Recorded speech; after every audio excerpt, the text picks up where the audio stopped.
Hello friends, I am Aprati. Welcome back to our channel plants space. सर्दियों का मौसम शुरू होते ही गार्डन की रौनक खत्म हो जाती है क्योंकि मोस्टली प्लांट्स का डोरमेंट सीजन शुरू हो जाता है। पत्तियां झड़ जाती हैं, ग्रोथ बंद हो जाती है, तो गार्डन थोड़ा रूखा रूखा लगता है। लेकिन सीजन ऑफ होने से पहले हमारा गार्डन हमें बहुत कुछ देकर जाता है। तो सबसे पहले हमारे गार्डन में कॉस्मॉस के सीड्स पक चुके हैं, जिनको हमने कलेक्ट किया और जो सूखे हुए प्लांट्स थे उनको कट करके गार्डन से हटा दिया, क्योंकि जो सूखे हुए प्लांट्स होते हैं वो आपके गार्डन की सुंदरता को बेकार करते हैं। और ये कुछ और कॉस्मॉस प्लांट्स हैं जो कि लेट ग्रो किए थे, तो लेट फ्लावरिंग मिली और अभी भी इसमें कुछ फ्लावर्स आ रहे हैं, लेकिन सीजन ऑफ होने जा रहा है, इसीलिए फ्लावर्स का साइज छोटा हो गया है। तो अभी हमने जो सीड्स कलेक्ट किए वो ऑरेंज कलर के कॉस्मॉस फ्लावर्स के थे, उनको अलग रखा। और ये जो कलर है ये येलो कलर है, जो कि ऑरेंज से ही बना था। हमने म्यूटेशन के बारे में आपसे वीडियो शेयर की थी, तो इसके जो हम सीड्स ग्रो किए हमने वो येलो के फ्लावर्स के येलो ही बने। तो अब इन सीड्स को हम फिर से अलग रखेंगे, जिससे ऑरेंज कलर और येलो कलर के फ्लावर्स के जो प्लांट्स हैं उनको अलग अलग ग्रो किया जा सके। मान लीजिए हमें ऑरेंज चाहिए, येलो नहीं चाहिए, तो इससे थोड़ा सीड्स में अलग अलग रहेंगे तो डिफरेंस पता रहेगा, इसीलिए अलग अलग ही हम इनको कलेक्ट कर रहे हैं। गार्डन में आज बहुत दिन बाद आना हुआ, क्योंकि कुछ दिन के लिए हम बाहर गए हुए थे और वो हमने आपको कुछ वीडियोज़ में बताया भी है, और आगे भी उससे रिलेटेड वीडियोज़ आपको मिलेंगी कि हम कहाँ गए थे।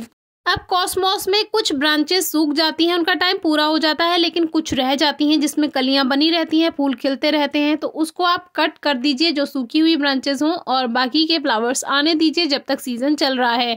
अब ये हमारी मॉर्निंग ग्लोरी वाइन है। मॉर्निंग ग्लोरी के फ्लावर्स हमने आपसे शेयर किए, बहुत अच्छी फ्लावरिंग हुई थी इस बार भी। और जब आकर देखा, क्योंकि जब हम गए थे तब इसमें फ्लावरिंग चल रही थी, लेकिन अब जब आए हैं तो इसमें मोस्टली सीड्स बन चुके हैं, और आप देख सकते हैं कि पूरा ही प्लांट फ्लावर्स देना तो इसमें बंद हो गया है और अब इसमें सीड्स बनने लगे हैं। इसमें छोटे छोटे मटर के दाने जैसे सीड पॉड होते हैं, और उसके अंदर जैसे मेथी दाना होता है उसके जैसा इसमें सीड होता है, और बहुत आसानी से ये ग्रो हो जाता है। तो ये हमने इसके सीड्स कलेक्ट किए।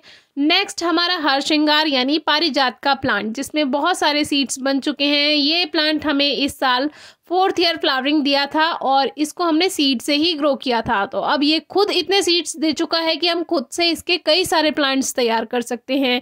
इस प्लांट की मेडिसिनल वैल्यू भी है। अभी कुछ दिन पहले एक हमारे नेबर हैं, वो इनकी पत्तियां लेने आए थे, उनको पता होगा इसको कैसे यूज़ किया जाता है, तो पत्तियां लेने के लिए आए हुए थे। तो उन्होंने भी कहा कि इनके सीड्स हमें भी देना, हम भी ग्रो करेंगे, और उनके यहाँ जगह है काफ़ी, तो वो कह रहे थे कि इसका हम बड़ा पेड़ लगाएंगे क्योंकि इसकी मेडिसिनल वैल्यू भी काफ़ी है। अब आ जाते हैं मधुमालती के प्लांट पे। ये मधुमालती का प्लांट की पत्तियाँ हमें कुछ बिखरी हुई दिखाई दी और इसके फ्लावर्स छोटे दिखाई दिए, तो हमने सोचा ये भी आपको दिखा दें, क्योंकि आप बहुत इस प्लांट को लेकर परेशान रहते हैं। अब देखिए इसका एक जादू दिखाते हैं। हल्का सा टच करने के बाद पत्तियां झड़ रही हैं, तो इसका मतलब ये नहीं है कि प्लांट में कोई कमी है। कुछ दिन पहले इस पर वीडियो हमने शेयर की थी कि जैसे ही सर्दियां शुरुआत होती है वैसे ही इस प्लांट का भी डोरमेंट सीजन स्टार्ट हो जाता है और पत्तियां झड़ जाती हैं। और हल्का सा टच करने के बाद ही देखिए कितना जल्दी इसका पतझड़ हुआ, जैसे इनको एक हवा के झोंके की जरूरत थी और ये हल्की सी लगी हुई थी, और देखिए पूरी अपने आप ही झड़ गई। तो इससे प्लांट में कोई परेशानी नहीं है, ये नेचुरल है। अब जो इसमें न्यू शूट्स और न्यू लीव्स आएंगी वो फरवरी के बाद से आएंगी। अब प्लांट रेस्ट करेगा सर्दियों में और ग्रोथ रुक जाएगी। अब जूही के फूल भी हमें फ्लावर्स दे ही रहे हैं, बस कुछ दिन के और मेहमान हैं, और इसमें भी सीड्स बनने लगे हैं। नवंबर के बाद से इसमें भी फ्लावर्स आने बंद हो जाएंगे, और बहुत सी जगह इसमें फ्लावर्स आना बंद हो भी गया होगा।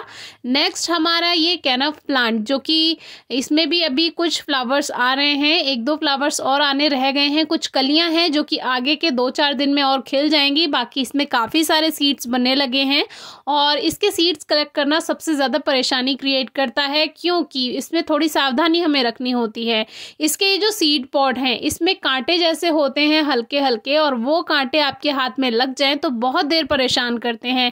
इसीलिए सीड्स कलेक्ट करते समय या तो आप हैंड ग्लव्स पहनिए या फिर आप पॉली बैग हाथ में बांध लीजिए और तब इनके सीड्स आप कलेक्ट कीजिए, क्योंकि इनके जो ये कांटे हैं ये हाथ में चुभ जाते हैं और फिर ईचिंग होती है। इस तरह के इसमें सीड्स रखे हुए होते हैं, बिल्कुल गुलाब के पौधे की तरह इसमें बीज होता है, जैसे गुलाब का बीज होता है, और ये भी बहुत आसानी से ग्रो हो जाते हैं। तो ये काफ़ी दिन बाद गार्डन में आना हुआ, तो ये सब हमें देखने के लिए मिला। कोई क्वेरी हो तो पूछेगा। Thank you.